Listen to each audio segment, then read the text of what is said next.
In more local coverage, the controversy continues over the state's proposed deal with gaming giant IGT. And now IGT is threatening to leave the state if this deal is not approved, taking thousands of jobs with them. Today, a group of local business owners talked about how bad IGT leaving would be for them. Eyewitness News reporter Steve Nielsen joins us now live in studio with what they're saying tonight. Steve? Well, Mike Shannon, these business owners all have contracts with IGT. One said a third of his business is reliant on IGT. So they say it's not just the 1,000 jobs at risk, it's multiple small businesses in jeopardy too.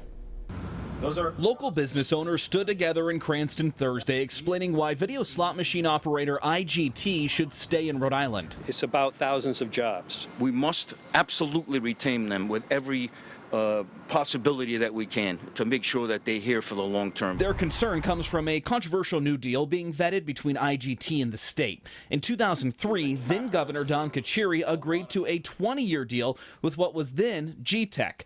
Now called IGT, they want to extend the deal another 20 years. Under the proposal negotiated with Governor Raimondo, the gaming firm agrees to keep its headquarters in Providence through 2043 and keep 1,100 jobs in Rhode Island while they get to operate 85% of the state's slot machines.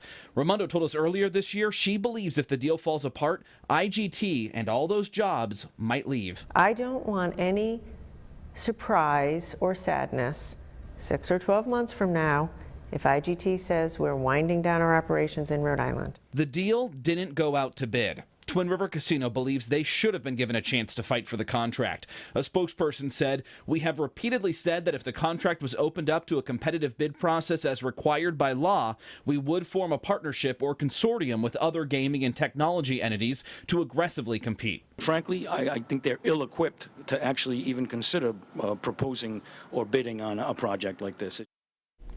Well, earlier this week, House Speaker Nicholas Mattiello and Senate President Dominic Ruggiero sent a letter to the governor seeking more information about the IGT deal. They plan to hold hearings to vet the proposal this fall. I'm Steve Nielsen, Eyewitness News.